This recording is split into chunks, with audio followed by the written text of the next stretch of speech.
Hello students, my name is Mohit Bansal. Welcome to Mohit Bansal classes. Students आज हम start करने वाले हैं एक नया chapter CMA final law subject का। एक बहुत ही इजी चैप्टर, इंटरेस्टिंग चैप्टर, बहुत ज्यादा इंपॉर्टेंट नहीं है बट इजी चैप्टर है जिसका नाम है the banking regulation act 1949। Students इस चैप्टर को स्टार्ट करने से पहले मैं आप लोगों को ये बता दूं कि ये चैप्टर का अगर आप वेटेज देखेंगे तो बच्चों इस चैप्टर का वेटेज निकल के आता है 3 to 4 मार्क्स का, मैक्सिमम, ज्यादा से ज्यादा। क्योंकि बच्चों ये लास्ट जो आया था, ये चैप्टर आपके सीएमए फाइनल लॉ के एग्जाम्स में आया था, ये आया था 2018 के अंदर। उसके बाद 2019 में ये नहीं आया, जून दिसंबर किसी भी एग्जाम में नहीं आया, 2020 के किसी भी एग्जाम में नहीं आया, 2021 के जून में इसका एक क्वेश्चन आया था 1 मार्क का।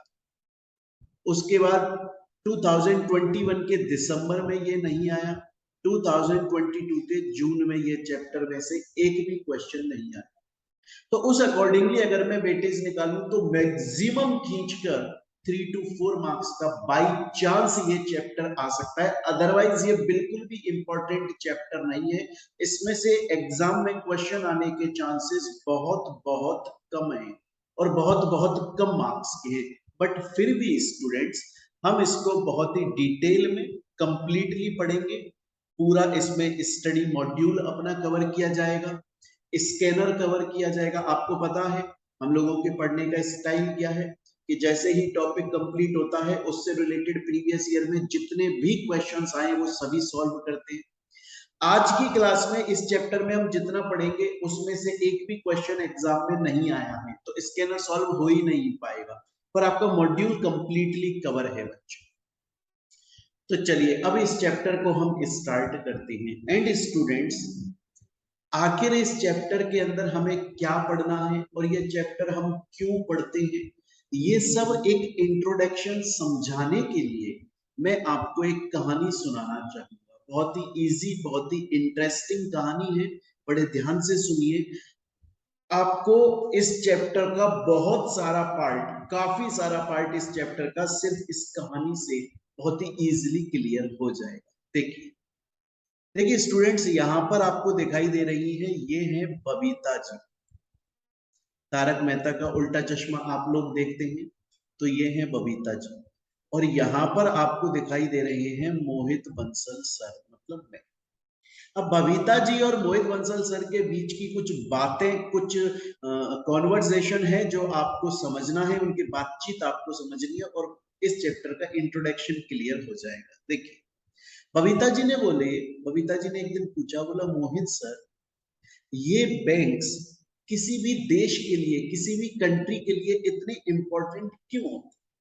बबीता जी बोली कि मोहित सर, मैंने बहुत बार ऐसा सुना है कि किसी भी देश के लिए, किसी भी कंट्री के लिए जो उस कंट्री के बैंक्स होते हैं वो बहुत ही इंपॉर्टेंट रोल प्ले करते हैं। आखिर ऐसा क्यों?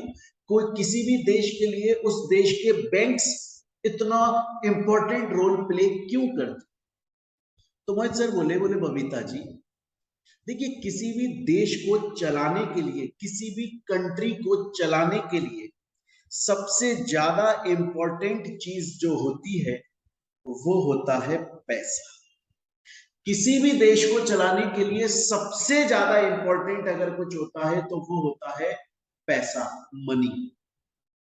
एंड वो मनी किसके पास में होना चाहिए? लोगों के पास में। अगर आपको देश बहुत अच्छे से चलाना है तो देश के लोगों के पास में खूब सारा पैसा होना चाहिए। अब उस पैसे को प्रिंट कौन करता है? वो आखिर पैसा आता कहां से है? पैसे को गवर्नमेंट पब्लिश करती है, प्रिंट करती है, इशू करती है, नोट छापती है।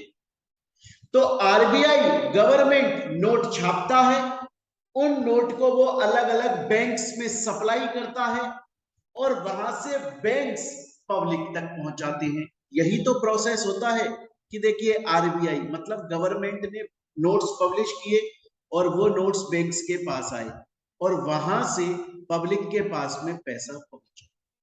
अब आप सोचिए, मैं बोल रहा हूं किसी भी देश को चलाने के लिए सबसे ज्यादा इंपॉर्टेंट चीज है कि उस कंट्री की पब्लिक के पास में enough sufficient amount of money होनी चाहिए। और पब्लिक के पास आखिर वो पैसा आ कहां से रहा है? बैंक के थ्रू आ रहा है।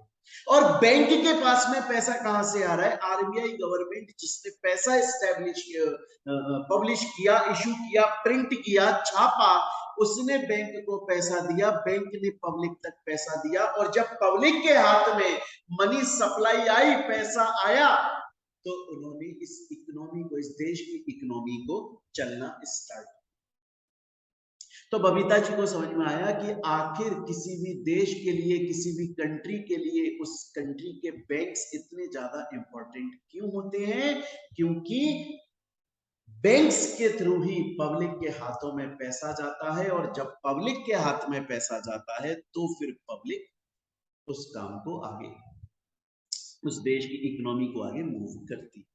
चलिए, अब फिर बबीता जी बोले ठीक है मोहित सर, आपकी ये बात मुझे समझ में आ गई, लेकिन मुझे ये बताइए कि ये बैंक्स जो हैं, इनका जो बिजनेस होता है, आखिर ये बिजनेस चलता कैसे है? बैंक्स का बिजनेस कैसे काम करता है? तो मोहित सर बोल रहे हैं, बोला बड़ा सिंपल है। देखिए, बैंक्स लोन प्रोवाइड करते हैं। देखिए, सबसे पहले होता क्या है, जो पब्लिक है वो अपना पैसा डिपॉजिट करती है बैंक्स के पास, और बैंक्स उसका इंटरेस्ट देते हैं पब्लिक को। हम पढ़ेंगे, ठीक है।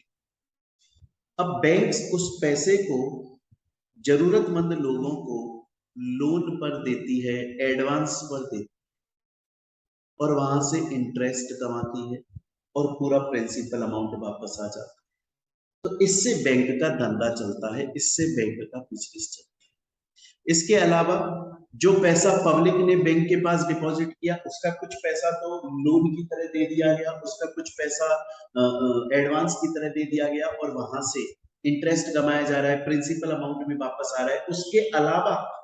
उसके अलावा भी स्टूडेंट्स, बैंक के पास में जो अभी डिपॉजिट का अमाउंट बच गया, पैसा बच गया, उसमें से कुछ पैसा बैंक किसी अच्छे प्रोजेक्ट में इन्वेस्टमेंट कर देता है। मान लो रिलायंस का कोई बड़ा प्रोजेक्ट आ रहा है, टाटा का कोई बड़ा प्रोजेक्ट आ रहा है, वहां पे इन्वेस्टमेंट कर दी। तो इस तरह से बैंक का बिजनेस चलता है। देखिए Babita ji, bank loan and advance देते हैं, इंटरेस्ट चार्ज करते हैं, ये बैंक का बिजनेस होता है। बैंक्स पब्लिक का पैसा डिपॉजिट भी करते हैं, पब्लिक को इंटरेस्ट पे करते हैं, बट जो पैसा पब्लिक से आया है उसको वो काफी सारी जगह इन्वेस्ट करते हैं बाकी, और वहां से बहुत सारा कुछ कमाते हैं, और उसमें से थोड़ा बहुत पब्लिक को उनके इंटरेस्ट के तौर पर पे करते हैं। तो इस तरह से बैंक्स का बिजनेस चलता है। तो बबीता जी को दो बात समझ में आ गई कि बैंक्स इतने ज्यादा इंपॉर्टेंट क्यों है किसी भी कंट्री के लिए, एंड सेकंड थिंग उनको ये भी समझ में आ गया कि आखिर बैंक्स का बिजनेस कैसे रन कर रहा है, बैंक्स का बिजनेस कैसे काम कर रहा है। इसके बाद में नेक्स्ट बात आ जाती है, बबीता जी पूछती हैं, बोलो मोहित सर ये बताइए, ये जो बैंक्स पब्लिक से पैसा डिपॉजिट एक्सेप्ट करते हैं, आखिर ये डिपॉजिट कितनी टाइप का होता है? बोलो बहुत सारी टाइप का डिपॉजिट होता है। देखिए, एक डिपॉजिट तो वो होता है जिसमें पब्लिक ने, देखिए मैं समझा देता कि पब्लिक ने बैंक के पास पैसा डिपॉजिट किया, बैंक के पास पैसा डिपॉजिट किया, और पब्लिक जब चाहे तब उस पैसे को विथड्रॉ भी कर सकती है। मतलब ऐसा नहीं है कि पब्लिक के ऊपर लिमिट है, ऐसा नहीं है कि पब्लिक ने अगर आज बैंक में पैसा जमा कराया तो इतने टाइम तक उसे जमा रखना ही पड़ेगा, वो डिपॉजिट रखना पड़ेगा, वो निकाल नहीं सकती, ऐसा नहीं। पब्लिक ने जब पैसा जमा कराया, उसके बाद में वो जब विड्रॉ करना चाहे कर सकती। ये भी डिपॉजिट होता है। बैंक इस तरह के भी डिपॉजिट पब्लिक से लेते हैं, उसको करंट अकाउंट या सेविंग अकाउंट के नाम से जाना जाता है, शॉर्ट में उसको कासा बोलते हैं। और एक ऐसा डिपॉजिट भी होता है जहां पर पब्लिक ने बैंक के पास पैसा जमा कराया, तो वो पैसा फिक्स्ड टाइम तक बैंक के पास रहना चाहिए, पब्लिक उसको विड्रॉ ना करे। उसे फिक्स डिपॉजिट, रिकरिंग डिपॉजिट के नाम से भी बोला जाता है, FD/RD शॉर्ट में बोलते हैं। उसे पर्टिकुलर टाइम से पहले विड्रॉ नहीं कर सकते, अदरवाइज पेनल्टी। अब आप सोचिए बच्चों कि बैंक ने तो पब्लिक को दोनों तरह के डिपॉजिट की परमिशन दे दी। बैंक ने बोला आप चाहो तो आप मेरे पास में इस तरह से भी पैसा डिपॉजिट कर सकते हो कि जब चाहो विड्रॉ कर लेना, और बैंक ने यह भी बोल दिया कि आप मेरे पास में ऐसे भी पैसा डिपॉजिट कर सकते हो कि फिक्स टाइम तक रहेगा, आप उससे पहले विड्रॉ नहीं कर पाएंगे। लेकिन क्वेश्चन अब ये आता है स्टूडेंट्स कि सोचो वो करंट अकाउंट या सेविंग अकाउंट, कासा जो डिपॉजिट है, करंट अकाउंट या सेविंग अकाउंट जिसमें कोई टाइम की लिमिट बाउंडेशन नहीं है, पब्लिक जब चाहे अपना पैसा विड्रॉ कर सकती है। सोचिए उस केस में बैंक के पास में पैसा कम टाइम के लिए रहेगा क्योंकि लोग विड्रॉ कर रहे हैं, इसीलिए करंट अकाउंट या सेविंग अकाउंट पर बैंक कम इंटरेस्ट पे करता है। जबकि अगर आपने फिक्स्ड डिपॉजिट करा दिया या रिकरिंग डिपॉजिट करा दिया, उस पे बैंक इंटरेस्ट ज्यादा पे। तो यहां, और ये सब चीजें स्टूडेंट्स यहां पर एकदम क्लियरली लिखी हुई हैं। तो यहां तक अभी तक बबीता जी को तीन बातें समझ में आई। पहला, बैंक जो है आखिर क्यों इंपॉर्टेंट होते हैं कंट्री के लिए, बैंक्स का बिजनेस कैसे चलता है, और उसके अलावा बैंक्स कितने टाइप की डिपॉजिट एक्सेप्ट करते हैं। फिर बबीता जी ने बोला मोहित सर सोचिए, सपोज कीजिए कि पब्लिक ने अपना पैसा बैंक को डिपॉजिट कराया, और सोचिए कासा अकाउंट है, या तो करंट अकाउंट है या सेविंग अकाउंट है, इनमें से कोई एक। तो पब्लिक ने बैंक को पैसा जमा करा दिया। अब पब्लिक के पास ऑप्शन है जब चाहे विड्रॉ कर सकती है। सोचिए पब्लिक आ गई बैंक में विड्रॉ करने के लिए, और बैंक के पास में उस वक्त पैसा हुआ ही नहीं, तो पब्लिक ने पैसा अपना बैंक में डिपॉजिट कर रखा है, करंट अकाउंट या सेविंग अकाउंट है, जब चाहे विड्रॉ कर सकती है। सपोज कीजिए आज बहुत सारी पब्लिक आ गई अपना पैसा विड्रॉ करने, और बैंक के पास में पैसा है ही नहीं, तो ऐसा नहीं होता। क्यों नहीं होता? क्योंकि देखिए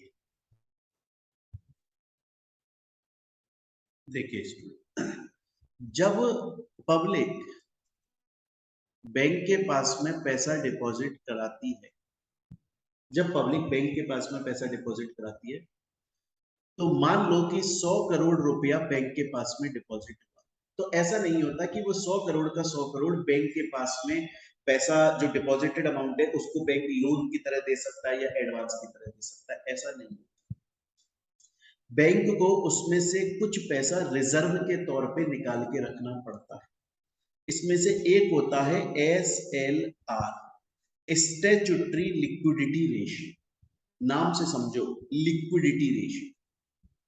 ये पैसा बैंक खुद अपने पास में रिजर्व करके रखता है। ये कितना होता है ये RBI डिसाइड करता है कितना होगा, मोस्टली ये 18%, 20%, 22%, अच्छी खासी रेट होती है। ये क्यों बैंक अपने पास में पैसा डिपॉजिट करके रखता है? जिससे कल को अगर पब्लिक पैसा विड्रॉ करने के लिए आई तो, और बैंक के पास में पैसा नहीं है, तो रिजर्व में पैसा रहेगा। पब्लिक ये नहीं बोलेगी कि भैया हमने तुम्हारे पास में पैसा डिपॉजिट कराया हुआ है, तुमने हमें हमारा विड्रॉ क्यों नहीं करने दे रहे, तुम्हारे पास में पैसा क्यों नहीं है। बैंक SLR बनाकर रखता है, स्टैट्यूटरी लिक्विडिटी रेशियो। इसलिए कितना होगा, ये कितनी परसेंटेज रेट पे होगा, वो RBI डिसाइड करता है। और ये क्यों बनाया जाता है? जिससे कल को पब्लिक पैसा विड्रॉ करने के लिए आई है तो उसको उसका पैसा मिल जाए, वो खाली हाथ वापस ना जाए। तो एक तो ये समझ में आया। दूसरा, एक और क्या होता है, एक दूसरा डिपॉजिट भी होता है, एक दूसरा रिजर्व भी होता है, उसे हम बोलते हैं CRR, कैश रिजर्व रेशियो। ये पैसा बैंक RBI के पास में रखता है और इस पे उसे कोई इंटरेस्ट नहीं मिलता। SLR जो बैंक ने अपने पास में रखा है उस पे इंटरेस्ट मिलता है, इस CRR पे उसे इंटरेस्ट नहीं मिलता। ये क्यों बनाया जाता है? ये RBI के पास में पैसा डिपॉजिट करा जाता है, जो टोटल डिपॉजिटेड अमाउंट है जो बैंक के पास में आया उसमें से रखा जा रहा है। मतलब मान लो 100 करोड़ आया, मान लो उसमें से 20 करोड़ तो SLR की तरह रख दिया और 4 करोड़ CRR की तरह रख दिया, है ना, या 5 करोड़ रख दिया, तो 25 करोड़ तो रिजर्व में रह गया। अब बैंक के पास में सिर्फ 75 करोड़ से जिसे वो लोन या एडवांस की तरह दे सकती है। एसएलआर क्यों बनाया गया? एसएलआर स्टैट्यूटरी लिक्विडिटी रेशियो इसलिए बनाया गया जिससे कल को अगर पब्लिक पैसा विड्रॉ करने आए तो उनको कमी ना पड़ जाए, और ये बैंक के पास में खुद डिपॉजिटेड है। जबकि CRR cash reserve ratio RBI के पास में डिपॉजिट। ये क्यों बनाया जाता है? ये बनाया जाता है मार्केट में इन्फ्लेशन मतलब महंगाई एंड मनी सप्लाई को कंट्रोल करने। बोला सर इसका कैसे, क्या मतलब हुआ? देखिए समझा देते हैं। सपोज कीजिए मार्केट में, अच्छा एक बात और समझ लीजिए, मार्केट में लोगों के हाथ में जितना ज्यादा पैसा होगा, मतलब अगर मनी सप्लाई ज्यादा है तो इन्फ्लेशन बढ़ेगा। अगर मार्केट में लोगों के पास में पैसा ज्यादा है तो महंगाई बढ़ेगी, क्योंकि पैसा है लोगों के पास में, लोग महंगी चीजें खरीदने के लिए कैपेबल हैं। अगर मनी सप्लाई कम होगी, लोगों के हाथ में पैसा कम होगा, तो इन्फ्लेशन महंगाई घटेगी।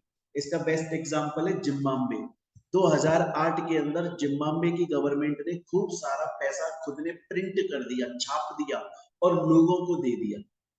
उसका नतीजा ये निकला कि जिम्बाब्वे के अंदर एक ब्रेड का पैकेट 3 से 4 करोड़ रुपए का मिलता था। दोबारा सुनिए, ब्रेड, एक सिंगल ब्रेड का पैकेट 3 से 4 करोड़ रुपए का मिलता था। न्यूज़पेपर, आप गूगल पे जाइए, टाइप कीजिए, वहां पे आपको देखने को मिलेगा लोग ऐसे नोटों की गड्डियां लेकर जा रहे हैं ब्रेड के पैकेट खरीदने के लिए, क्योंकि पैसा, मनी सप्लाई सबके पास में ज्यादा है, सबके पास में पैसा ज्यादा है, महंगाई बढ़ रही है।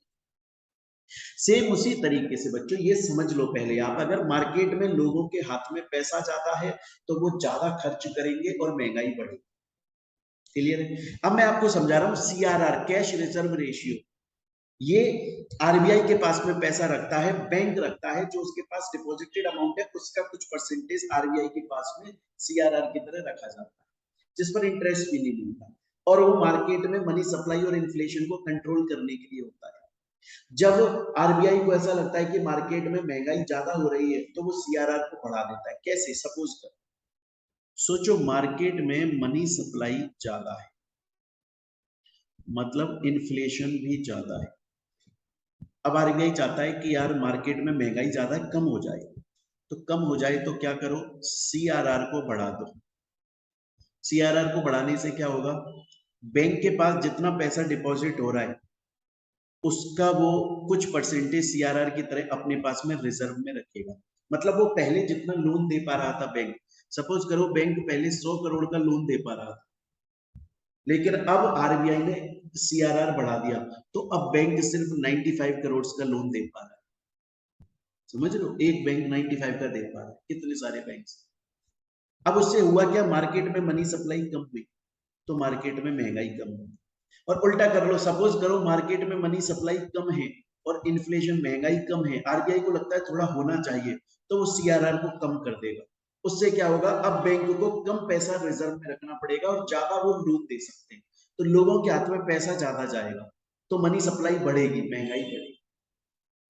तो बच्चों अभी तक हमने बबीता और मोहित सर की मेरी बातचीत में क्या समझ में आया कि एक देश के लिए बैंक्स बहुत ज्यादा इंपॉर्टेंट होते हैं। उसके अलावा हमने देख लिया कितने टाइप के डिपॉजिट होते हैं, बैंक किस तरीके से काम करते हैं, और ये statutory liquidity ratio and cash reserve ratio आखिर क्यों बनाया जाता है, यहां तक हम लोग समझ चुके हैं। अब देखिए बबीता जी का एक क्वेश्चन और आता है, वो ये पूछते हैं मोहित सर ये बैंक्स कितने टाइप के होते हैं? अरे बैंक्स बहुत सारे टाइप के, कमर्शियल बैंक्स होते हैं, शेड्यूल्ड बैंक्स होते हैं, नॉन शेड्यूल्ड बैंक्स होते हैं, रीजनल रूरल बैंक्स होते हैं, कुछ एरियाज के पर्टिकुलर बैंक्स होते हैं, फॉरेन बैंक्स, अदर प्राइवेट, बहुत सारी तरह के बैंक्स होते हैं। तो बबीता जी बोली ये शेड्यूल्ड बैंक्स क्या है? देखिए आरबीआई एक्ट 1934 के सेकंड शेड्यूल के अंदर जिन बैंक्स का नाम लिखा हुआ होता है उन्हें शेड्यूल्ड बैंक्स बोला जाता है, और ये लिस्ट फिक्स नहीं होती, ये लिस्ट चेंज होती है। इसीलिए शेड्यूल्ड बैंक किसको बोला जाता है? जो आरबीआई एक्ट 1934 के सेकंड शेड्यूल में जिसका नाम आ रहा है। क्वेश्चन ये आता है कि बबीता जी ने बोला मोहित सर ये बैंक्स के रिगार्डिंग में रूल्स रेगुलेशंस बनाने की पावर किसके पास में है? पार्लियामेंट के पास में है, under entry 85 of union list. मतलब पूरे देश में बैंक के लिए जब रूल्स बनते तो वो पूरे देश के बैंक्स के लिए बनते हैं। तो स्टूडेंट्स यहां तक जो मैंने आपको बताया ये आपके मॉड्यूल का पार्ट है और यहां तक आपने ये सब कुछ पूरा पढ़ लिया, सब कुछ पढ़ लिया। अभी तक ये कहानी जो मैंने आपको समझाई, हालांकि एग्जाम के पॉइंट ऑफ व्यू से ये पार्ट इंपॉर्टेंट नहीं है क्योंकि अभी तक इसमें से क्वेश्चन नहीं है। अच्छा, अब बात ये आती है कि बैंक्स की कुछ हिस्ट्री पढ़ लें। एग्जाम पॉइंट ऑफ व्यू से इंपॉर्टेंट नहीं है बट अपनी नॉलेज के लिए पढ़ लो कि बैंक्स इंडिया के अंदर बहुत पुराने टाइम से ओपन हो गए थे, 18th सेंचुरी से ओपन हो गए थे। इंडिया के अंदर सबसे पहला बैंक जो ओपन हुआ था वो बैंक ऑफ हिंदुस्तान के नाम से ओपन हुआ था 1770 में। उसके बाद में फिर और बैंक्स आए। अगर आज प्रेजेंट में बात करें तो इंडिया का सबसे पुराना और सबसे बड़ा बैंक कौन सा है? SBI, state bank of India. लेकिन आज हम जिस बैंक को स्टेट बैंक ऑफ इंडिया के नाम से जानते हैं, एसबीआई के नाम से जानते हैं, वो बैंक हमेशा से एसबीआई के नाम से नहीं जाना जाता था बल्कि उसका बहुत बार नाम चेंज हुआ है।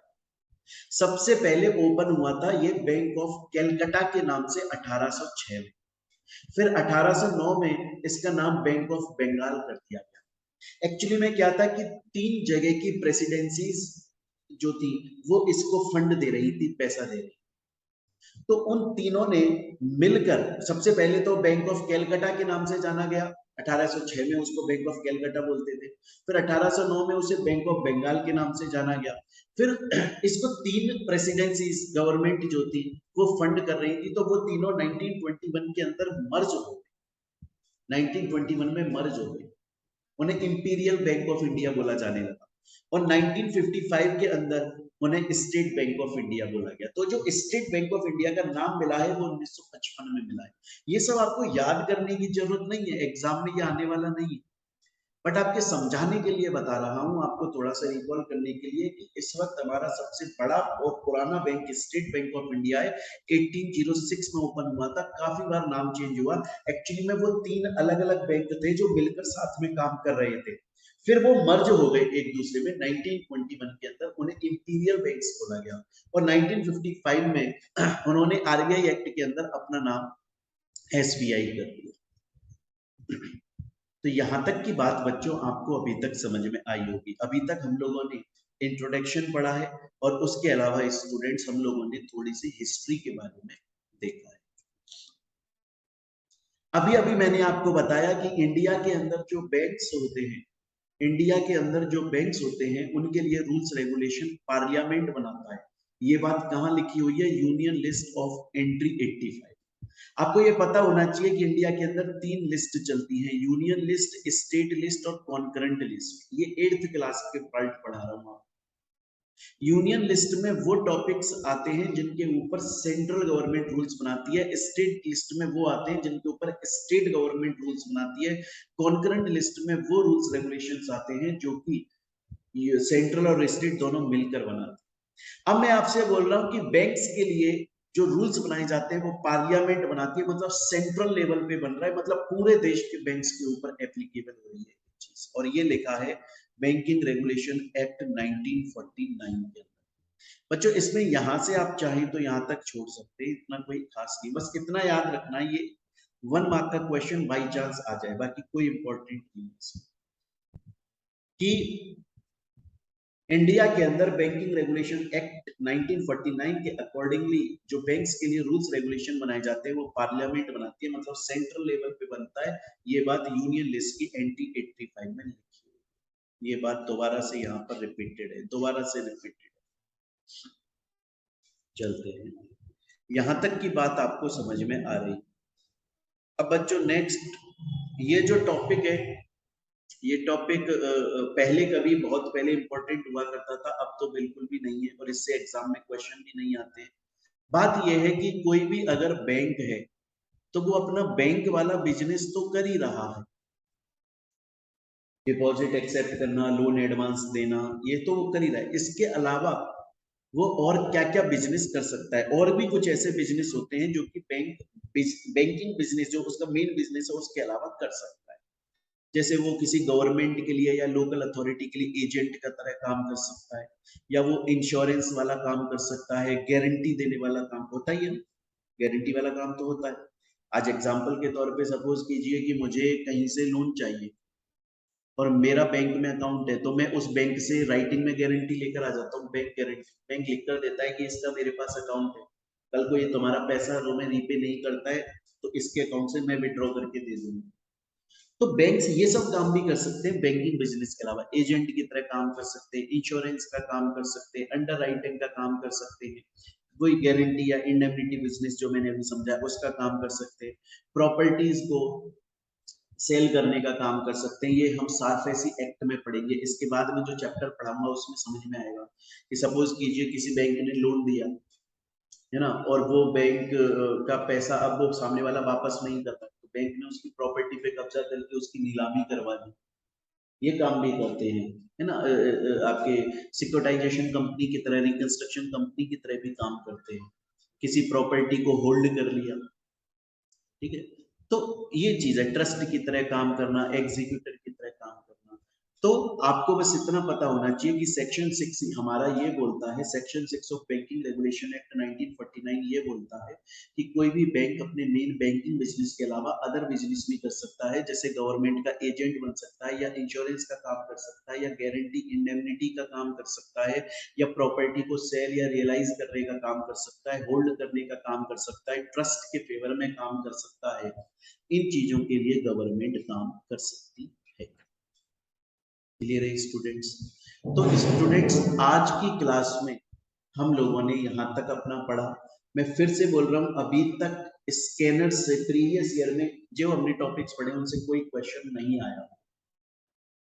अब हम नेक्स्ट क्लास में जो पढ़ेंगे उससे भी प्रीवियस ईयर में क्वेश्चंस नहीं आया। जो हमारी तीसरे नंबर की क्लास होगी इस चैप्टर की, उनमें प्रीवियस ईयर से क्वेश्चंस हम स्कैनर साथ में सॉल्व करना स्टार्ट कर देंगे स्टूडेंट्स, और हमारा लेटेस्ट स्कैनर। चलिए बच्चों, मिलते हैं हम हमारी नेक्स्ट क्लास के अंदर। अच्छा, एक और चीज, जिन स्टूडेंट्स ने क्लासेस परचेज की हुई हैं उनके पास में तो हमारी नोट्स और बुक्स ऑलरेडी पहुंच चुकी हैं। अगर कोई स्टूडेंट इस क्लास को सोशल मीडिया पर देख रहा है और अगर वो हमारी क्लासेस परचेज करना चाहता है, तो मैं उनको बता दूं कि हमारी क्लासेस को आप हमारे ऐप के थ्रू भी परचेज कर सकते हैं। गूगल प्ले स्टोर पर जाकर टाइप कीजिए मोहित बंसल क्लासेस, या वीडियो के डिस्क्रिप्शन में ऐप का लिंक मिल जाएगा, या फिर आप चाहें तो गूगल ड्राइव पर भी हमारी क्लासेस को परचेज कर सकते हैं। इस नंबर पर आप कॉल कर सकते हैं या व्हाट्सएप या टेलीग्राम पे मैसेज कर सकते हैं। बहुत ही नॉमिनल, इंडिया के अंदर सबसे कम फीस हमारी है, उसमें आपको कंप्लीट क्लासेस मिलती हैं, साथ में स्कैनर सॉल्व होता है, प्लस इस एमसीक्यूज नोट्स भी मिलते हैं और क्लासेस भी मिलती हैं। नोट्स आपके घर पे डिलीवर होते हैं ऑल ओवर इंडिया, कहीं भी हैं आप, और सॉफ्ट कॉपी नोट्स भी आपको मिलते हैं। Hard copy notes, soft copy notes, MCQ classes and notes, complete syllabus plus scanner solve होता है। तो ये कंप्लीट पैकेज मिलता है, आप जब क्लास लेंगे तो उसके अलावा आपको कुछ और पढ़ने की जरूरत नहीं पड़ती। चलिए बच्चों, मिलते हैं हम अपनी नेक्स्ट क्लास के अंदर। Thank you. Hello students, welcome back. Students, हम लोग पढ़ रहे थे सीएमए फाइनल लॉ सब्जेक्ट का एक चैप्टर जिसका नाम है banking regulation act 1949। Students, already हम ये चैप्टर स्टार्ट कर चुके हैं, इसके बारे में मैं आप लोगों को ऑलरेडी पढ़ा चुका हूं। अब आज की क्लास में हम आगे के टॉपिक्स को कंटिन्यू करते हैं।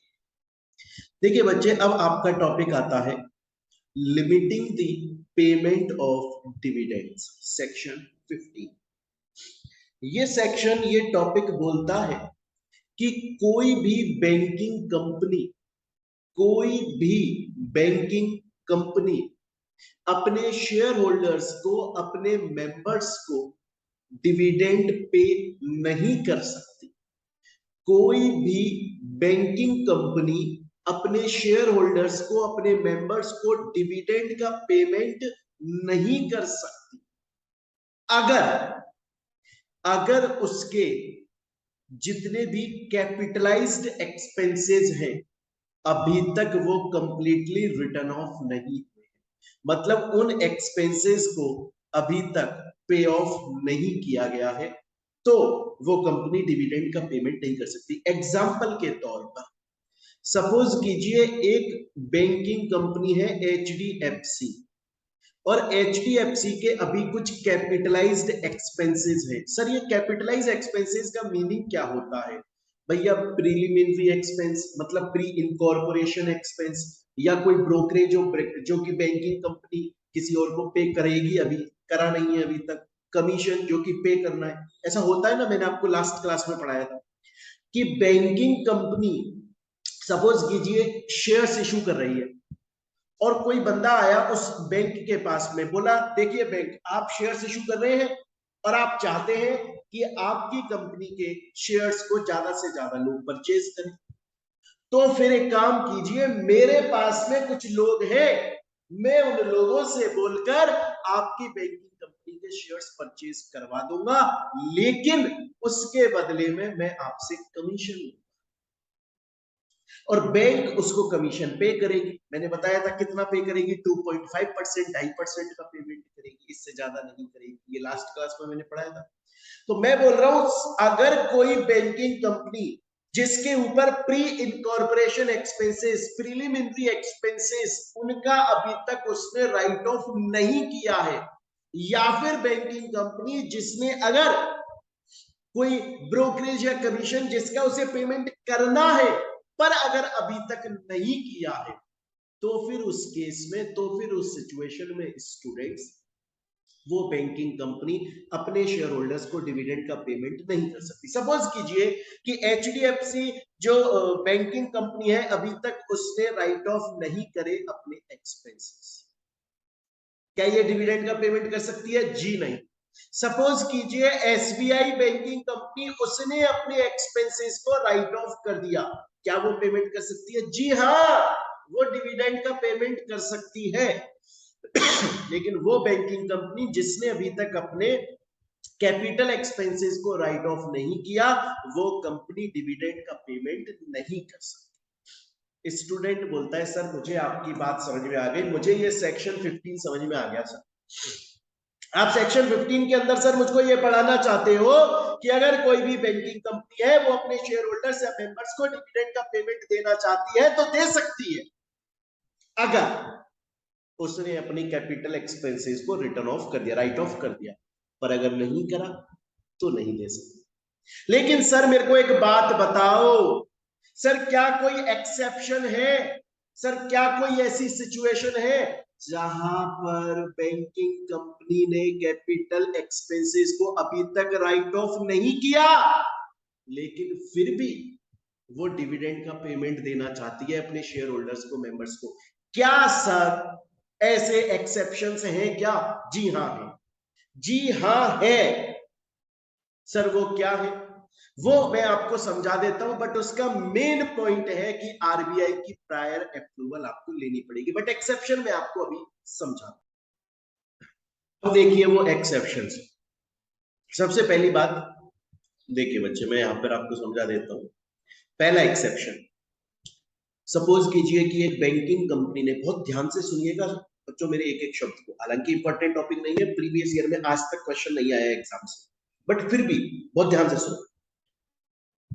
बैंकिंग कंपनी ने अप्रूव्ड सिक्योरिटीज, मतलब अप्रूव्ड शेयर्स डिवेंचर, क्या होता है बच्चों? सिक्योरिटीज बहुत सारी तरह की होती है। अब आपको पता है securities, shares, debentures, bonds, scripts, derivatives, और बच्चे एक तरह से ये सट्टा बोला जाता है ना, स्टॉक मार्केट सट्टा ही बोला जाता है, क्योंकि ये एक्सपेक्टेशन पे चलता है, ये उम्मीदों पर चलता है, ये हम आगे का फ्यूचर सोच कर चलते हैं, कभी हम प्रॉफिट कमाते हैं, कभी लॉस कमाते हैं बच्चे। अब क्या होता है कि बहुत सारी सिक्योरिटीज है, बहुत सारी कंपनीज है, बहुत सारे बैंक्स है, वो अपने अपने शेयर्स, डिवेंचर, बॉन्ड्स इशू कर रहे हैं, और उनकी प्राइस बढ़ती है, घटती है, बढ़ती है, घटती है, बढ़ती है।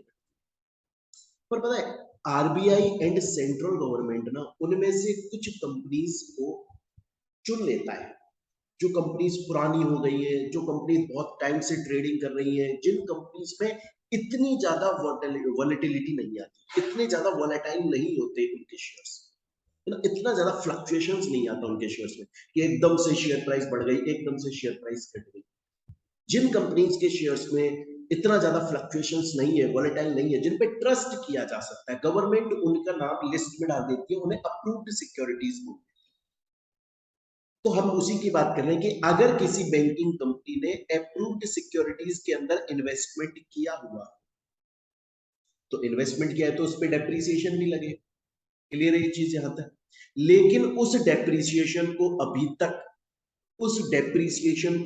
तक उस बैंकिंग कंपनी ने एक्चुअली में कैपिटलाइज नहीं किया है, इवन लॉस के लिए भी कैपिटलाइज नहीं किया है, तो वो बैंकिंग कंपनी डेप्रिसिएशन दे सकती है। पहला एक्सेप्शन देखो, यहाँ पर कैपिटलाइज एक्सपेंसेस को राइट ऑफ नहीं किया, फिर भी दिया जाए। दूसरा, अदर देन अप्रूव्ड सिक्योरिटीज है, उसमें इन्वेस्टमेंट किया हुआ है और डेप्रिसिएशन जो है उसको अभी तक राइट ऑफ नहीं किया है, लेकिन ऑडिटर से अप्रूवल ली हुई है। ऑडिटर ने ये बोल दिया है कि अभी तक ये जो अदर देन अप्रूव्ड सिक्योरिटीज है जिनमें इन्वेस्टमेंट किया है, जिनके अंदर डेप्रिसिएशन बन रहा है, अभी तक उसको राइट ऑफ नहीं किया है, बट करेंगे, हमने प्रोविजन बना दिया है, हम करेंगे राइट ऑफ, अभी नहीं किया है, तो भी वो कंपनी डिविडेंड दे सकती है। या फिर मान के चलिए बैंकिंग कंपनी के बैड डेट से ऑडिटर ने बोला है कि हम इसे राइट ऑफ करेंगे, अभी हमने नहीं किया है, तो भी वो दे सकती है। बेसिकली बात आप ये समझ लीजिए कि अगर कोई भी बैंकिंग कंपनी डिविडेंड का पेमेंट करना चाहती है, जरूरी है उसने कैपिटल एक्सपेंसेस को अपने राइट ऑफ कर दिया हो, लेकिन इसका एक्सेप्शन भी है। अगर अप्रूव्ड सिक्योरिटीज के अंदर इन्वेस्टमेंट किया है तो उसके डेप्रिसिएशन को राइट ऑफ नहीं किया, कोई बात नहीं, डिविडेंड दे सकते हैं। अदर देन अप्रूव्ड सिक्योरिटीज में इन्वेस्टमेंट किया है, डेप्रिसिएशन को राइट ऑफ नहीं किया, बट ऑडिटर से प्रोविजन है, ऑडिटर ने बोला है हम राइट ऑफ करेंगे फ्यूचर। या बैड डेट्स है, उसको राइट ऑफ नहीं किया, बट ऑडिटर ने बोला है कि हम करेंगे। बेसिकली बात ये है, देखिए लास्ट पॉइंट में समराइज कर दिया सब कुछ को, कि अगर कोई भी बैंक डिविडेंड का पेमेंट करना चाहता है तो जरूरी है कि आरबीआई की अप्रूवल ले ली गई हो। और आरबीआई अप्रूवल कब देगा? जब वो देखेगा कि ऑडिटर ने प्रोविजन बना दिया कि नहीं बनाया। तो बच्चों यहां पे हम लोगों का सेक्शन 15 कंप्लीट होता है। अब चलते हैं बच्चों हम आगे। स्टूडेंट्स, अब मैं आप लोगों को एक चीज बता दूं, देखिए अभी तक हमने जो क्लास पढ़ी, अभी तक हमने अपनी इस चैप्टर के अंदर जितने भी टॉपिक्स पढ़े हैं, मैंने आपको बोला उनसे रिलेटेड प्रीवियस ईयर में एक भी क्वेश्चन एग्जाम में नहीं आया है, स्कैनर में आपको देखने को नहीं मिले, इसीलिए हमने टॉपिक के साथ में सॉल्व नहीं किया। लेकिन अब यहां से हम जो टॉपिक पढ़ना स्टार्ट कर रहे हैं स्टूडेंट्स, मैं बता दूं, अब हम जो टॉपिक्स यहां से पढ़ना स्टार्ट कर रहे हैं, इस चैप्टर का इंपॉर्टेंट पार्ट यहां से स्टार्ट। अभी तक हमने इस चैप्टर के जितने भी टॉपिक्स पढ़े हैं उनसे रिलेटेड प्रीवियस ईयर में एक सिंगल क्वेश्चन नहीं आया है। इवन 2013 से भी लेकर चलोगे ना, हालांकि जून 2017 से पढ़ना है हमको, क्योंकि कोर्स चेंज हुआ था, सिलेबस चेंज हो गया था, लेकिन अगर आप 2013 से लेकर भी चलोगे, अब तक जो टॉपिक्स पढ़े उनसे रिलेटेड एक भी क्वेश्चन नहीं आया था। लेकिन अब यहां से हम जो पढ़ रहे हैं उनसे रिलेटेड प्रीवियस ईयर में क्वेश्चंस आए हुए हैं। देखिए हम हाथ की याद स्कैनर भी सॉल्व करते हैं, ठीक है ना, तो हम यहाँ पर ये देखिए स्कैनर के क्वेश्चंस को सॉल्व करते हुए चलिए। तो चलिए बच्चों, अब हम स्टार्ट करते हैं हमारा नेक्स्ट टॉपिक, जो कि है ट्रांसफर टू रिजर्व फंड। बच्चों ये इस छोटा सा टॉपिक है, इंपॉर्टेंट टॉपिक है, इससे रिलेटेड एग्जाम में क्वेश्चन आ चुका है, इसलिए बच्चों मैं इस टॉपिक को आपको एक कहानी से पढ़ाना चाहूंगा। आप वो कहानी सुनिए, बहुत ही प्यारी, बहुत ही छोटी सी कहानी, आपको सब समझ में आ जाए। देखिए बच्चों, ये है नोबिता और बच्चों ये है डोरेमोन। इन दोनों की बातें सुनिए।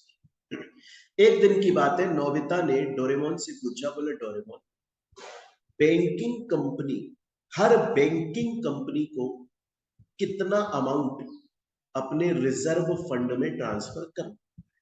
नोबिता बोला डोरेमोन से कि यार देखो डोरेमोन, मेरे को ये पता है कि चाहे से बैंकिंग कंपनी है चाहे से कोई भी कंपनी है, वो कंपनी, और बैंकिंग कंपनी के लिए तो कंपलसरी है कि उस कंपनी को अपने प्रॉफिट का कुछ परसेंटेज, उतना अमाउंट रिजर्व में ट्रांसफर करना पड़ता है। क्यों करना पड़ता है? क्योंकि आज बैंकिंग कंपनी के पास में आज पैसा है, आज प्रॉफिट है, सपोज करो फ्यूचर में उसके पास में उतना पैसा नहीं है, तो फिर वो बैंकिंग कंपनी तो इंसॉल्वेंट, दिवालिया होने की कगार पे आ जाएगी।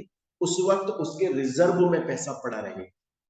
तो इसीलिए हर बैंकिंग कंपनी अपने प्रॉफिट का कुछ परसेंटेज अपने रिजर्व फंड में ट्रांसफर करती है। कितना, ये पूछा नोबिता ने डोरेमोन से। तो डोरेमोन बोला कि उस साल का, उस ईयर का जितना प्रॉफिट है उसका कम से कम 20% ट्रांसफर करना कंपलसरी होता है। स्टूडेंट्स बड़े ध्यान से पढ़ना है आपको, ये टॉपिक बड़े ध्यान से पढ़ना है बच्चों। देखिए, तो नोबिता ने पूछा कितना ट्रांसफर करना पड़ता है। बोला उस जो जिस ईयर में आप ट्रांसफर कर रहे हो उस ईयर का जितना प्रॉफिट है उसका कम से कम 20%।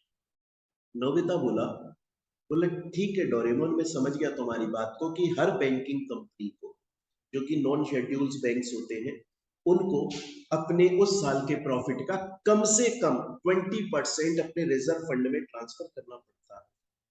पर डोरेमोन ये बताओ, क्या ऐसी कोई सिचुएशन हो सकती है जहां पर उस बैंकिंग कंपनी को एग्जम्पशन मिल जाए, जहां पर उस बैंकिंग कंपनी को 20% अमाउंट रिजर्व में ना ट्रांसफर करना पड़े, कम करना पड़े? है क्या कोई ऐसी एग्जम्पशन, है क्या कोई ऐसी सिचुएशन? डोरेमोन बोला हाँ नोबिता है। वैसे तो हर बैंकिंग कंपनी को अपने उस ईयर के प्रॉफिट का कम से कम 20% रिजर्व में ट्रांसफर करना पड़ता है, लेकिन लेकिन अगर सेंट्रल गवर्नमेंट चाहे, अगर सेंट्रल गवर्नमेंट चाहे तो किसी भी बैंकिंग कंपनी को ये 20% वाली लिमिट को एग्जेम्प्ट करवा सकती है, लेकिन उसके लिए जरूरी है, लेकिन उसके लिए जरूरी है कि उस बैंकिंग कंपनी के रिजर्व फंड में, ध्यान से सुनना, लेकिन कब करवाएगी? सेंट्रल गवर्नमेंट इस 20% की लिमिट को एग्जेम्प्ट कर सकती है, बोल सकती है कि इस वाली बैंकिंग कंपनी को 20% नहीं, 15%, 10%, 5%, 2%, 12%, 11% इतना ही ट्रांसफर करना पड़ेगा। लेकिन वो कौन सी सिचुएशन होगी, किस बैंकिंग कंपनी को एग्जेम्प्ट कर सकता है सेंट्रल गवर्नमेंट? उस बैंकिंग कंपनी को एग्जेम्प्ट कर सकता है सेंट्रल गवर्नमेंट जिस बैंकिंग कंपनी के रिजर्व फंड के अंदर, जिस बैंकिंग कंपनी के रिजर्व फंड के अंदर कम से कम उतना पैसा हो जो कि उस बैंकिंग कंपनी की पेड अप कैपिटल के इक्वल या उससे ज्यादा है। अगर उस बैंकिंग कंपनी के रिजर्व फंड के अंदर ऑलरेडी पहले से कितना पैसा है, उस बैंकिंग कंपनी की पेड अप कैपिटल के इक्वल या उससे ज्यादा पैसा है, तो फिर सेंट्रल गवर्नमेंट उस बैंकिंग कंपनी को 20% वाली लिमिट एग्जेम्प्ट करके कुछ और कम वाली लिमिट दे सकती है। बट कब देगी? ये शर्त है, ये जरूरी है जब उस कंपनी, जब उस बैंकिंग कंपनी के रिजर्व फंड के अंदर ऑलरेडी कम से कम इतना पैसा हो कि वो उसकी पेड अप शेयर कैपिटल के इक्वल या उससे ज्यादा। ठीक है सर, मैं समझ गया कि हर बैंकिंग कंपनी को कम से कम उस साल के प्रॉफिट का 20% जो है वो रिजर्व में ट्रांसफर करना पड़ता है। सेंट्रल गवर्नमेंट इस लिमिट को एग्जेम्प्ट कर सकती है, लेकिन सिर्फ उस बैंकिंग कंपनी के लिए एग्जेम्प्ट कर सकती है जिसके रिजर्व फंड के अंदर ऑलरेडी इतना पैसा है जो उसकी पेड अप कैपिटल के इक्वल या उससे ज्यादा है। लेकिन सर एक बात है, इस वाले केस में सर, जब हम रिजर्व फंड के अंदर ये पैसा देखेंगे कि वो पेड अप कैपिटल के इक्वल या उससे ज्यादा है, तो सर सिर्फ रिजर्व फंड वाला पैसा लेके चलेंगे या फिर सिक्योरिटीज प्रीमियम अकाउंट में जो पैसा पड़ा है उसको भी हम टोटल करेंगे, उसको भी टोटल करेंगे, उसको भी टोटल। स्टूडेंट बोला, और नोबिता नोबिता डोरेमोन से बोला डोरेमोन तुमने बहुत बढ़िया समझाया, मेरे को समझ में आ गया। अगर बैंकिंग कंपनी, हर बैंकिंग कंपनी को अपने उस साल के प्रॉफिट का कम से कम 20% अपने रिजर्व में ट्रांसफर करना पड़ता है, लेकिन इस 20% वाली लिमिट को सेंट्रल गवर्नमेंट चाहे तो एग्जेम्प्ट कर सकता है, कुछ लोअर लिमिट दे सकता है, लेकिन सिर्फ उसी बैंकिंग कंपनी के लिए जिसके रिजर्व फंड के अंदर कम से कम उतना पैसा पड़ा है जो उसकी पेड अप कैपिटल के इक्वल या उससे ज्यादा है। और हम रिजर्व फंड के अंदर ये जो पैसा देखेंगे उसमें reserve fund plus securities premium account दोनों का पैसा जोड़कर इंक्लूड करके देखेंगे। आ गई बात समझ में? पर डोरेमोन, ये जो तुमने मुझे लिमिट बताई, ये जो शेड्यूल्ड कमर्शियल बैंक्स होते हैं, बहुत ध्यान से नाम सुन लेना बच्चों, 1 मार्क का क्वेश्चन बन सकता है एमसीक्यू में। शेड्यूल्ड, मैंने बताया था आरबीआई एक्ट 1934 के अंदर सेकंड शेड्यूल में जिन बैंक्स का नाम आता है उन्हें शेड्यूल्ड बैंक्स बोलते हैं। शेड्यूल्ड कमर्शियल बैंक्स के अंदर लिमिट कुछ अलग है, ये अदर देन शेड्यूल्ड बैंक्स है। जो नॉन शेड्यूल्ड बैंक्स है ये उनकी लिमिट बताई है अभी तक। ये जो 20% वाली लिमिट है ये नॉन शेड्यूल्ड बैंक्स के अंदर बताई है। शेड्यूल्ड कमर्शियल बैंक्स के अंदर तो लिमिट कुछ और होती है, वो कितना होती है 25% of net profit before appropriation. तो यहां तक बच्चों आप लोगों को ये टॉपिक अब पूरी तरह से समझ में आ गया। अगर आपके एग्जाम में क्वेश्चन आ जाए कि शेड्यूल्ड कमर्शियल बैंक्स को कितना पैसा रिजर्व में ट्रांसफर करना है, तो आप लिखिएगा नेट प्रॉफिट का at least not less than 25%। Other than scheduled commercial banks के लिए आ जाए तो उस ईयर के प्रॉफिट का एटलीस्ट 20%। क्लियर है स्टूडेंट्स? अब देखिए बच्चों, इस टॉपिक पर प्रीवियस ईयर में देखिए क्वेश्चंस आ चुके हैं एग्जाम, एक बार 5 मार्क्स का, एक बार ये, और ये तो 2018 में आया। उसके बाद में तो आया ही नहीं है इस चैप्टर से क्वेश्चन। मैं आपको चैप्टर की स्टार्टिंग में भी बता चुका हूँ। 2018 के बाद में डायरेक्टली 2021 में 1 मार्क का क्वेश्चन आया था, आरटीजीएस का मतलब क्या होता है, फुल फॉर्म क्या होता है, real time gross settlement. Simple question है। देखिए ये क्वेश्चन मैं एक बार जल्दी से पढ़ के बता देता हूँ बच्चों, आपको समझा देता हूँ।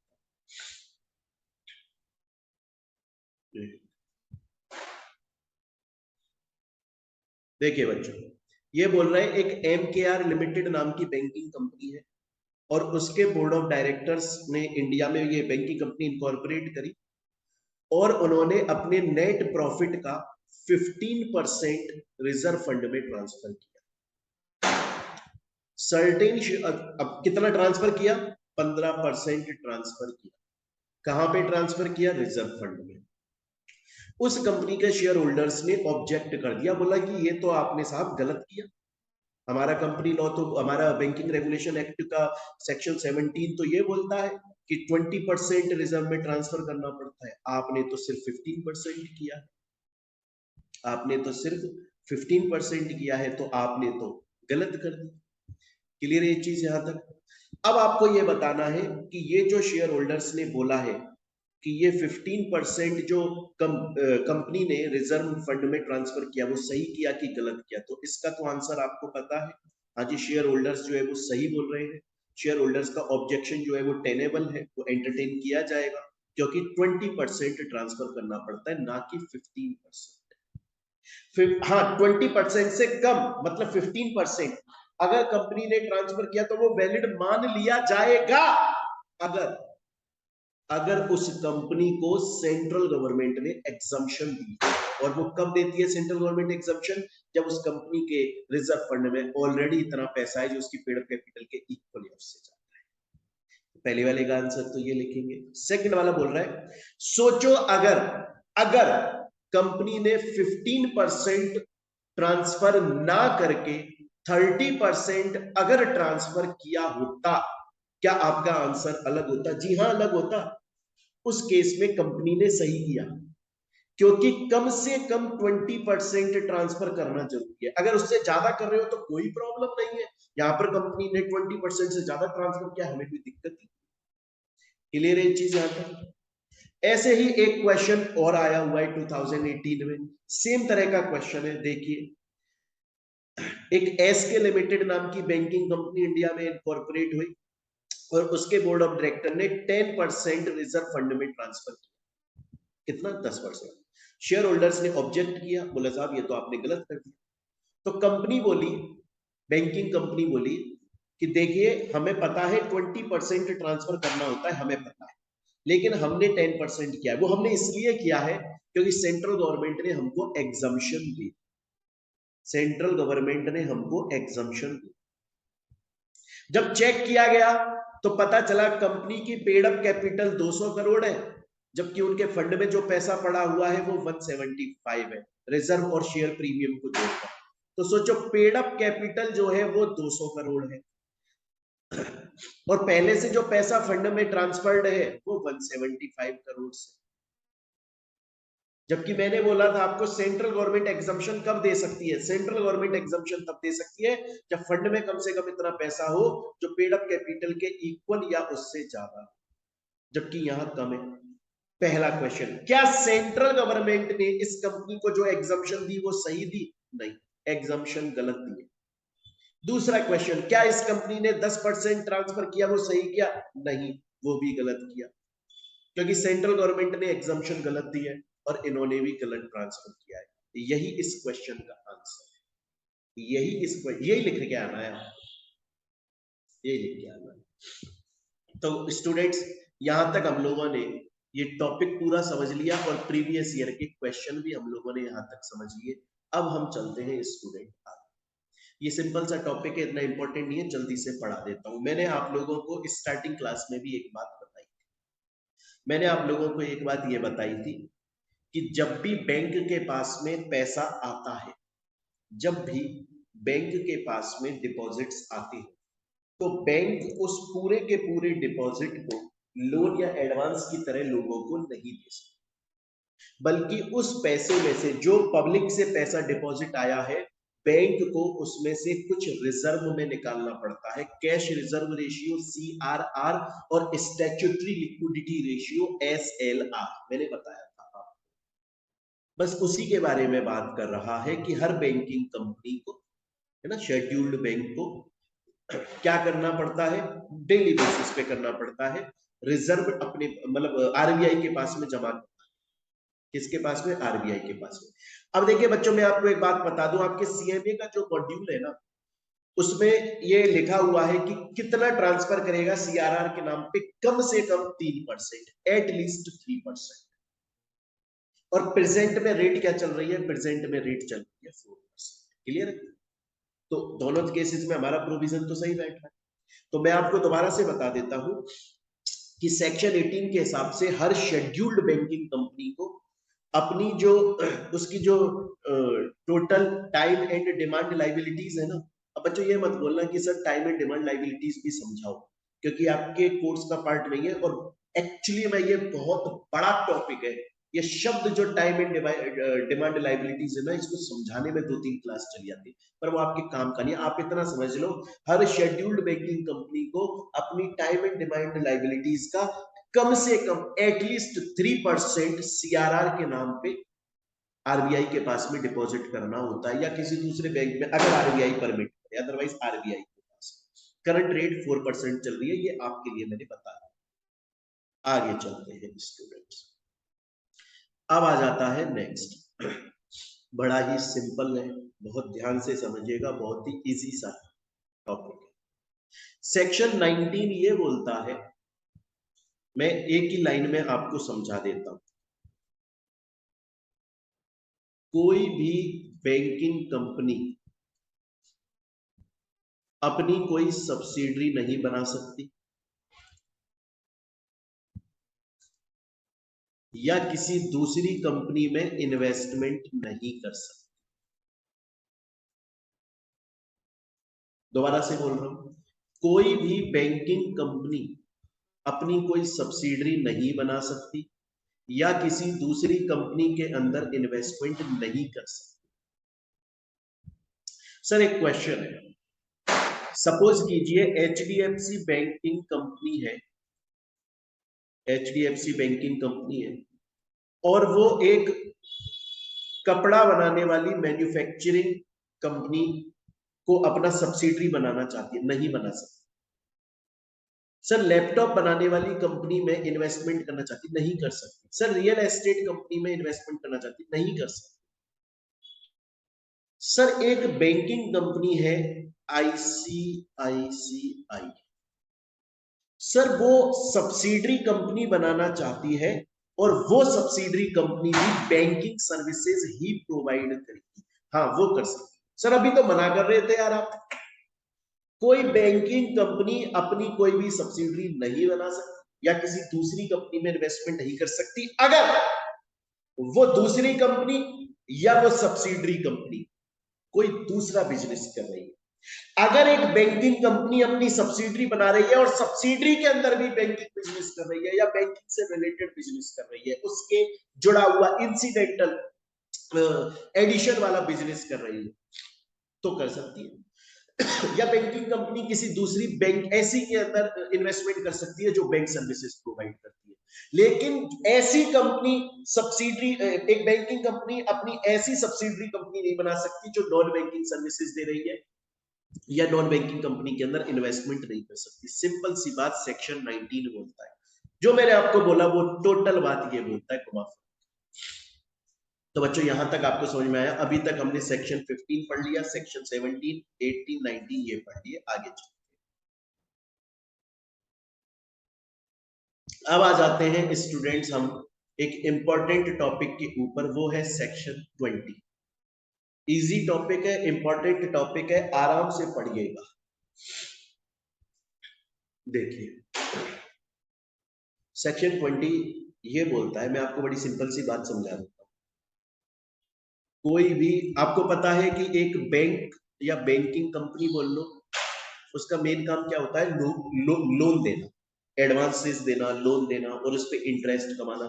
यही बैंक का एक मेन बिजनेस, एक धंधा होता है। लेकिन कोई भी बैंकिंग कंपनी ऐसी किसी कंपनी को, ऐसी किसी फर्म को या ऐसे किसी रिलेटेड पर्सन को लोन नहीं देगी जिसमें उस बैंकिंग कंपनी का डायरेक्टर, बैंकिंग कंपनी का डायरेक्टर, इसका डायरेक्टर है या इसका पार्टनर है या इसका रिलेटेड। सेक्शन 20 रेस्ट्रिक्शन लगाता है कि एक बैंकिंग कंपनी कोई भी लोन अगर प्रोवाइड कर रही है तो अपने डायरेक्टर को लोन नहीं देगी, या ऐसी किसी फर्म जिसमें वो बंदा डायरेक्टर रिलेटेड है, इंटरेस्टेड है ना, ऐसे, या फिर सपोज करो ऐसे किसी बंदे को लोन नहीं देगी जिसके ब्याह पर उस बैंकिंग कंपनी का डायरेक्टर गारंटी ले रहा है, वो बोल रहा है मैं दे। अब क्वेश्चन ये आता है कि सर मैं एक बात समझ गया कि कोई भी बैंकिंग, हर बैंकिंग कंपनी लोन देती है, ये उसका बिजनेस होता है। आप बोल रहे हैं कि सर कोई एक बैंकिंग कंपनी अपने डायरेक्टर को लोन नहीं देगी, या ऐसी किसी कंपनी में लोन नहीं देगी जिसमें डायरेक्टर इंटरेस्टेड है, या फर्म में लोन नहीं देगी जहां डायरेक्टर इंटरेस्टेड है, या ऐसे किसी पर्सन को लोन नहीं देगी जो रिलेटेड है उस डायरेक्टर का, या ऐसे किसी पर्सन को लोन नहीं देगी जिसकी गारंटी खुद उस बैंकिंग कंपनी का डायरेक्टर ले रहा है। ठीक है, पर पर सर हमने एक जगह पर पढ़ा है, कंपनी लॉ में ही पढ़ा है और एक दूसरे सब्जेक्ट में भी हमने पढ़ा है कि बैंकिंग कंपनी अपने डायरेक्टर को लोन दे सकती है अगर अगर वो डायरेक्टर इस वजह से लोन नहीं ले रहा है कि मैं इस बैंकिंग कंपनी का डायरेक्टर हूं, मुझे कौन मना कर देगा, मेरी तो चलती है यहां पर, मेरी बात के तो एक दम है, इस वजह से नहीं ले रहा है। बल्कि वो एक नॉर्मल पर्सन, जैसे उस बैंक से हर कोई एक बाहर का आदमी नॉर्मली आता है, हाथ जोड़ के बोलता है मुझे लोन दे दो भैया, अगर डायरेक्टर सेम उसी तरह से आ रहा है, अपने डायरेक्टर वाली पोजीशन का फायदा नहीं उठा रहा है, या उसको लोन इसलिए नहीं दिया जा रहा है कि वो डायरेक्टर है ना, बैंक इसलिए लोन दे रहा है क्योंकि उसका काम है लोन देना, और वो डायरेक्टर उसके लिए एक नॉर्मल इंडिविजुअल आदमी है जो रोड पे आपकी मेरी तरह ऑर्डिनरी कोर्स में लोन दिया जा रहा है उसको, ऑर्डिनरी बिजनेस सेंस में उसको लोन दिया जा रहा है ऑर्डिनरी कोर्स में।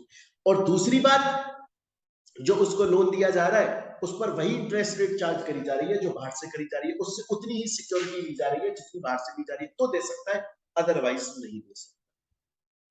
यहां तक बात समझ में आएगी। दूसरी बात, कोई भी बैंक खुद अपने शेयर्स पर लोन नहीं प्रोवाइड करेगा। जैसे एग्जांपल के तौर पर एचडीएफसी बैंक है, उसका एक डायरेक्टर है, वो नॉर्मली लोन लेने आया बैंक के पास, बैंक बोला लोन दे देंगे, तो ऑर्डिनरी कोर्स ऑफ बिजनेस में एक नॉर्मल पर्सन की तरह आई हो, बट सिक्योरिटी क्या रखोगे, मेरे पास गिरवी क्या रखोगे अगर मैं तुम्हें लोन दूं? वो डायरेक्टर बोला आपकी कंपनी, आपने जो अपने शेयर्स मुझे इशू किए थे उन्हीं शेयर्स को मैं गिरवी रखना चाहता हूँ ना, कोई भी बैंकिंग कंपनी अपने शेयर्स को ही गिरवी रख के उन पे लोन प्रोवाइड नहीं। यहां तक की बात आपको समझ में आ रही? क्लियर ये चीज यहां तक? अच्छा, दूसरी बात, स्टूडेंट बोलता है चलिए सर मैं आपके ये अभी तक 2 पॉइंट समझ गया, इजी है, आपने सताया मैं समझ गया, बट सर एक बात बताओ, बैंकिंग कंपनीज के लोन प्रोवाइड करना या उनके एडवांसेस देना, इनके ऊपर रूल्स बनाने की पावर किसके पास है? आरबीआई। आरबीआई के पास में पावर है। आरबीआई डिसाइड करता है कि कोई भी बैंक अगर लोन देगा तो कैसे देगा, क्यों देगा। पहली बात तो लोन क्यों देगा, किस पर्पस, किन किन पर्पस के लिए लोन दे सकता है। आज अगर मैं एक बैंक के पास में जाऊं, मैं एसबीआई के पास में, एचडीएफसी के पास में, पीएनबी, किसी भी बैंक के पास में जाकर बोलता हूं सर मुझे लोन दे दो, बैंक बोलेगा क्यों? सर होम लोन दे दो। हाँ होम लोन ठीक है, आरबीआई ने अप्रूव करा है कि एक इंसान अपना घर बनाना चाहता है, पैसा दे दो लोन पे। या सर मुझे बिजनेस चलाना है सर मेरा, इसलिए लोन दे दो, बिजनेस लोन भी अप्रूव है, ठीक है मिल जाएगा। सर पर्सनल लोन दे दो, क्या करोगे उस पैसे का? सर बिजनेस में यूज लूंगा या कार खरीदूंगा, कार लोन है सर, बाइक लोन है सर, मोबाइल एप्पल आईफोन खरीदना है सर। ये तो अप्रूव्ड है, ये तो आरबीआई ने अप्रूव्ड कर दिया है। सोचिए अगर मैं बैंक के पास गया, मैंने बोला साहब लोन दे दो, बैंक बोला किस लिए? तो सर 3-4 ना AK-47 खरीदनी है और डाका डालना है सर एक ज्वेलरी की शॉप में। ये तो गलत है, इस ये तो आरबीआई ने अप्रूव नहीं किया। या फिर मैं गया बोले साहब बैंक के पास, बोला कि लोन दे दीजिए मुझे। बोले क्या करेंगे आप लोन के पैसे का? मैंने कहा मैं क्रिकेट पे बैटिंग सट्टा लगाऊंगा। ये तो गलत है, ये नहीं कर सकते आप। तो यही बात है बच्चे कि किस किस पर्पज के लिए लोन दिया जा सकता है, ये आरबीआई डिसाइड।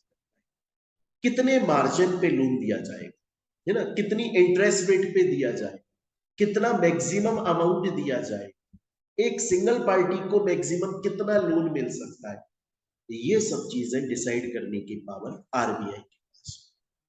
तो बच्चों अभी तक हमने सेक्शन 20 एंड 21 के अंदर क्या पढ़ा, रिवाइज कर देता हूं, प्रीवियस ईयर में क्वेश्चन आया हुआ है।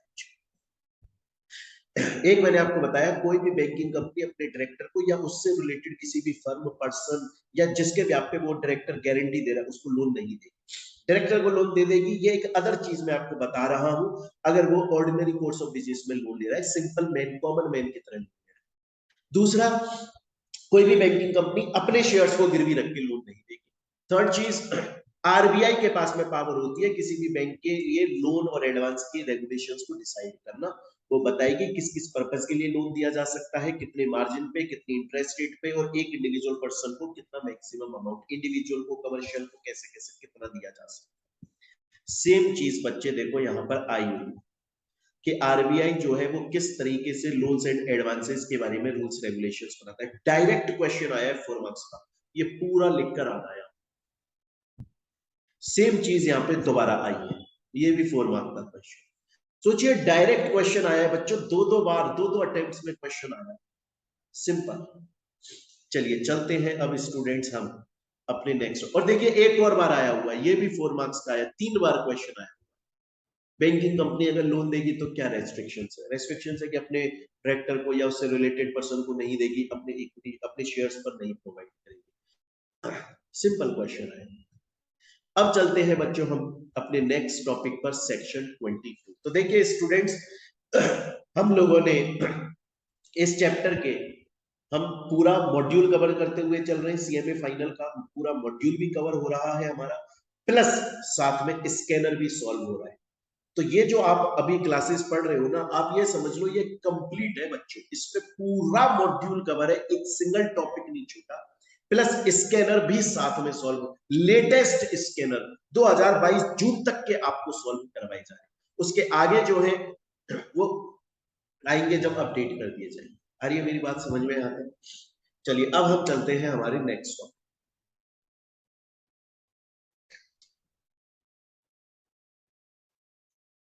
अब आता है लाइसेंसिंग ऑफ बैंकिंग कंपनी। अगर आप नई बैंकिंग कंपनी ओपन कर रहे हो, अगर आप ओपन करना चाहते हो एक बैंकिंग कंपनी, तो कैसे कर सकते हो? उसके लिए आपको लाइसेंस लेना पड़ेगा आरबीआई से। तो सपोज कीजिए आज मैं मोहित बंसल, मैं सोच रहा हूँ एक बैंकिंग कंपनी स्टार्ट कर, तो उसके लिए मुझे क्या करना पड़ेगा? उसके लिए पहले मुझे आरबीआई के पास में जाकर लाइसेंस लेना। अब लाइसेंस कैसे मिलेगा मुझको? मैं आरबीआई के पास में पहले एप्लीकेशन लगा। अब आरबीआई क्या क्या चीजें चेक करेगा? मैंने तो एप्लीकेशन लगा दी आरबीआई के पास, कि साहब मुझे एक बैंकिंग कंपनी ओपन करनी है और आप प्लीज मुझे इसके लाइसेंस की अप्रूवल दे दो जिससे मैं बैंकिंग कंपनी ओपन कर लूं। लेकिन आरबीआई ऐसे थोड़ी ना हर किसी को लाइसेंस बांटता फिरेगा कि हाँ जाओ जाओ बैंक ओपन कर लो। बैंक ओपन कर रहे हो भाई आप, तो आरबीआई बहुत सारी चीजें चेक करता है। अब वो क्या है, अब हम देखें। देख, इसमें लिखा हुआ है कि कोई भी बंदा बैंकिंग कंपनी ओपन नहीं कर सकता अनटिल जब तक उसके पास में आरबीआई का लाइसेंस नहीं। और लाइसेंस देने से पहले आरबीआई जो है उस क्योंकि वो ऑलरेडी कंपनी तो है, मैंने आपको पहले भी बताया था कि बैंक बनने से पहले आपको एक कंपनी खोलनी पड़ती है, वो कंपनीज एक्ट में रजिस्टर्ड होती है। एक नॉर्मल कंपनी तो वो ऑलरेडी है, अब आप उसे बैंकिंग में लाना चाहते हैं तो आरबीआई आपको लाइसेंस दे उससे पहले चेक करेगा आपकी उस कंपनी के बुक्स को इंस्पेक्ट करेगा। और क्या क्या चीजें इंस्पेक्ट करेगा, वो ये देखेगा कि आपकी जो कंपनी है उसके जितने भी ड्यूज हैं, पैसा जो अभी आपको पे करना है, क्या आपके पास में इतना इनफ पैसा है कि आप अपने प्रेजेंट जो है उनको पे कर सकते हो और फ्यूचर में जो डिपॉजिटर्स है उनको पे कर सकते हो। ऐसा तो नहीं कंगाल हो और बैंक बनने आ गए हो आप। दूसरा, ये चेक करेगा कि आप जब बैंक की तरह काम करोगे तो ऐसा तो नहीं है ना कि पब्लिक के अगेंस्ट में काम करोगे, डेट्रीमेंटल उनके खिलाफ जाकर काम करोगे, नहीं, उनके इंटरेस्ट में काम करना है, उनके फायदे के लिए काम करना है, लॉ को फुलफिल करते हुए काम। तो याद रखें, अगर आप अपनी कंपनी को बैंकिंग कंपनी बनाना चाहते हैं तो उसके लिए आपको आरबीआई से लाइसेंस लेना पड़ेगा। आरबीआई लाइसेंस ऐसे ही नहीं बांटता फिरता है। आरबीआई आपको लाइसेंस तब देगा जब आरबीआई आपकी कंपनी जो ऑलरेडी इनकॉर्पोरेटेड है उसके बुक्स को इंस्पेक्ट कर लेगा। और आरबीआई जब इंस्पेक्ट करेगा तो क्या बुक्स में क्या चीज चेक करेगा, आरबीआई चेक करेगा कि आपके जो प्रेजेंट और फ्यूचर डिपॉजिटर्स हैं क्या आप उनको अपना पेमेंट दे पाएंगे, रीपेमेंट कर पाएंगे। आप अगर आपको लाइसेंस दे दिया जाए, आप बैंक की तरह काम करने लग जाए, आप पब्लिक के खिलाफ तो काम नहीं करेंगे, उनके फेवर में काम करेंगे, उनके डेट्रीमेंटल तो नहीं चले जाएंगे, उनके अधिकारों के खिलाफ तो काम नहीं करेंगे। आप बैंकिंग रेगुलेशन एक्ट के प्रोविजंस को फुलफिल करके काम करेंगे, आप लॉ के अगेंस्ट में तो नहीं जाएंगे। इन सब चीजों को चेक करेगा आरबीआई, और अगर वो सेटिस्फाई हो जाएगा, आरबीआई को लगेगा अरे ये तो एकदम सही से काम करेंगे, इनको तो अप्रूवल दे देनी चाहिए, तो वो अप्रूवल दे देगा, लाइसेंस दे देगा, अदरवाइज नहीं देगा। स्टूडेंट बोलता है सर मेरे को समझ में आ गया, लेकिन सर मुझको एक बात बताओ, जो इतने सारे बैंक्स होते हैं उसमें सर एक रीजनल रूरल बैंक होता है, रीजनल एरिया का बैंक होता है, वो रूरल बैंक एरिया का, गांव का, कस्बे का बैंक होता है। वो तो सर अपना एक सेपरेट एक्ट लेकर चलता है, वो उसमें रजिस्टर्ड होता है। हाँ, तो उसके लिए तो आपको उसमें रजिस्टर्ड होना है, बैंकिंग रेगुलेशन एक्ट में रजिस्टर्ड नहीं होना। आरआरबी रीजनल रूरल बैंक्स जो है उनको अपने सेपरेट एक्ट में रजिस्टर्ड होना है, वहां के प्रोविजन देख रहे हैं, क्योंकि वो छोटे से कस्बे या गांव में खुला हुआ है, बहुत छोटे लोगों को एड्रेस कर रहा है। मैं बात कर रहा हूं अदर बैंक्स की। अगर आप अपनी कंपनी को बैंकिंग कंपनी बनाना चाहते हैं, आरबीआई से लाइसेंस लेना पड़ेगा। स्टूडेंट बोलता है सर सपोज कीजिए मेरी एक कंपनी है, मैं उसे बैंकिंग कंपनी बनाना चाहता था, मैंने आरबीआई के पास एप्लीकेशन लगाई।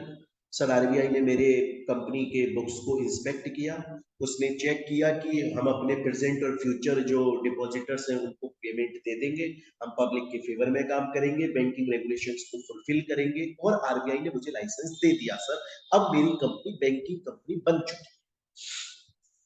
लेकिन जब आरबीआई ने मुझे लाइसेंस दिया था ना सर, तो आरबीआई ने मुझसे बोला था कि मुझे बैंकिंग रेगुलेशन एक्ट को हमेशा फॉलो करना है। मुझसे बोला था कि मुझे पब्लिक के बेनिफिट के लिए काम करना है।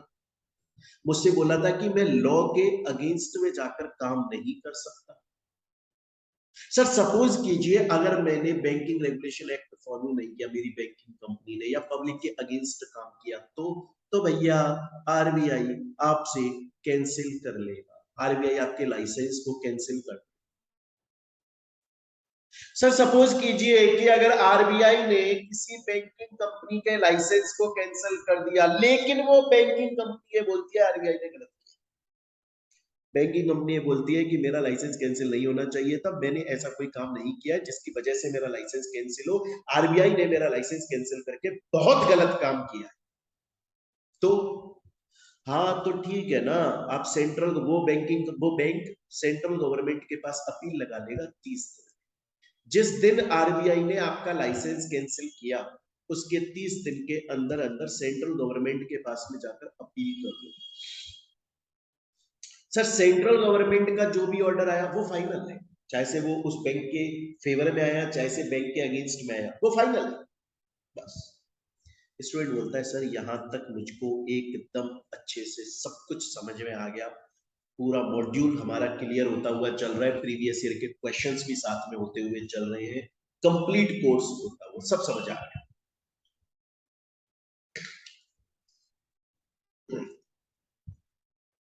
सर नेक्स्ट टॉपिक पर आ जाते हैं। हाँ जी नेक्स्ट टॉपिक पर आ जाओ, इजी सा है। Control on the opening of new business. ये क्या बोल रहा है, ये बोल रहा है कि सपोज कीजिए एक बैंक और वो ऑलरेडी एग्जिस्ट करता है, काम कर रहा है, अब वो अपनी एक नई ब्रांच खोलना चाहता है या अपना एड्रेस चेंज कर रहा है, हाँ तो कर सकता है आरबीआई की अप्रूवल।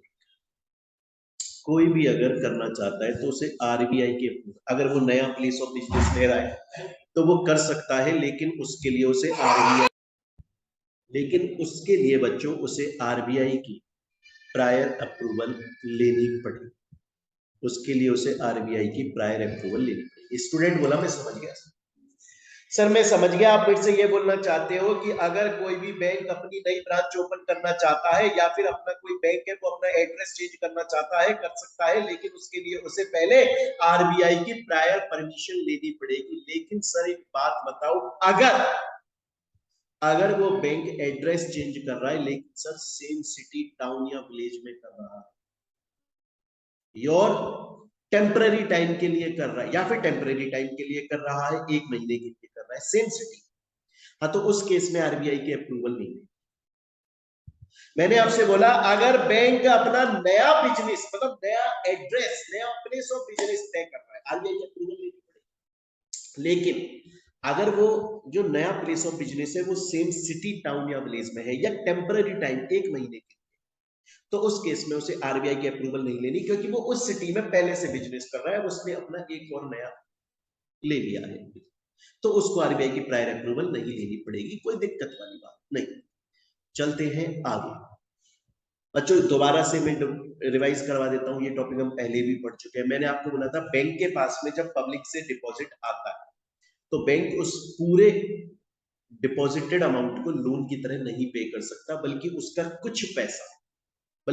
कुछ पैसा उसे सीआरआर के नाम पे रिजर्व में डालना पड़ता है और कुछ पैसा उसे एसएलआर के नाम पे रिजर्व में डालना पड़ता है। मैं अब इस चैप्टर की पहली क्लास में बहुत डिटेल में समझा चुका हूं आपको स्टैट्यूटरी लिक्विडिटी रेशियो ये क्यों निकाला जाता है, मैंने ये भी बताया था। ये इसलिए निकाला जाता है, कल को अगर पब्लिक आई बैंक से अपना पैसा विड्रॉ करने और बैंक के पास पैसा नहीं हुआ, तो फिर वो इस रिजर्व जो स्टैट्यूटरी लिक्विडिटी रेशियो है उसमें से उनको पैसा दे देगी कि आप अपना पैसा लेके चले जाइए, रिजर्व के तौर पर निकाला जा रहा है। ये कैश की फॉर्म में, गोल्ड की फॉर्म में, किसी भी तरह की फॉर्म में रखा जा सकता है। क्वेश्चन ये आता है, अब एक चीज बड़े ध्यान से समझिएगा बच्चों, आपके सीएमए मॉड्यूल के अंदर ये लिखा है और इसमें अब कोई अमेंडमेंट भी नहीं बताया आपके सीएमए इंस्टीट्यूट मॉड्यूल के अंदर ये लिखा है कि वो एसएलआर जो होगा स्टैट्यूटरी लिक्विडिटी रेशियो वो कितना रिजर्व में निकालना पड़ेगा, नॉट लेस देन 25%। लेकिन बच्चों मैं आपको बता दूं करंट रेट 18% है, क्योंकि आरबीआई ने ये रेट चेंज कर दिया। अगर ये एग्जाम में हालांकि आया नहीं है, आ जाता है क्वेश्चन, तो मैं दोबारा से बोल रहा हूं बच्चों आपके मॉड्यूल में गलत दिया हुआ है और उसके लिए अमेंडमेंट भी अभी तक नहीं है। उसमें लिखा हुआ है नॉट लेस देन 25%, जबकि एक्चुअल करंट रेट 18% है। आप ये दोनों लिखकर आओगे, आप लिखकर आओगे नॉट लेस देन 25%, लेकिन फिर नीचे लिखकर आओगे but actually in current scenario SLR rate is 18%। तो बच्चों यहां तक हम लोगों ने आज अपने इस चैप्टर के ये टॉपिक्स कंप्लीट किए। बाकी के टॉपिक्स हम अपनी नेक्स्ट क्लास में पढ़ेंगे बच्चों। अच्छा, अगर स्टूडेंट्स आप ये क्लास सोशल मीडिया प्लेटफॉर्म पर देख रहे हैं और आप हमारी क्लासेस परचेज करना चाहते हैं तो बच्चों मैं आप लोगों को बता दूं, आप हमारी क्लासेस नोट्स परचेज कर सकते हैं। हमारी क्लासेस आपको हमारे ऐप पर भी मिल जाएंगी। गूगल प्ले स्टोर पर जाकर टाइप करें मोहित बंसल क्लासेस, या वीडियो के डिस्क्रिप्शन में डायरेक्ट लिंक है आपको ऐप का, वेबसाइट का सब। या फिर आप चाहे तो गूगल ड्राइव पर भी हमारी क्लासेस परचेज कर सकते हैं, वहां से आप डाउनलोड करें क्लासेस नोट्स को देखें। बहुत ही नॉमिनल फीस होती है, उसमें आपको हमें तो हमारा कंप्लीट सिलेबस मिलता है, क्लासेस मिलेंगी, स्कैनर सॉल्व कराया जाता है क्लास में, आपने देखा। एमसीक्यू की क्लासेस और नोट्स आपको मिलेंगे, हार्ड कॉपी नोट्स आपके घर पे डिलीवर होंगे all over India, soft copy notes भी मिलते हैं आपको, और बच्चे रेगुलर टेस्ट होते हैं। क्लियर है ये चीज? तो स्टूडेंट्स अगर आप चाहें परचेज करना तो इस नंबर पर आप कॉल कर सकते हैं, व्हाट्सएप कर सकते हैं, टेलीग्राम पर मैसेज भी कर सकते हैं। बहुत ही जल्द हमारी टेस्ट सीरीज भी स्टार्ट हो रही है, वो भी ज्वाइन कर सकते हैं। चलिए बच्चों, मिलते हैं हम हमारी नेक्स्ट क्लास के अंदर। Thank you.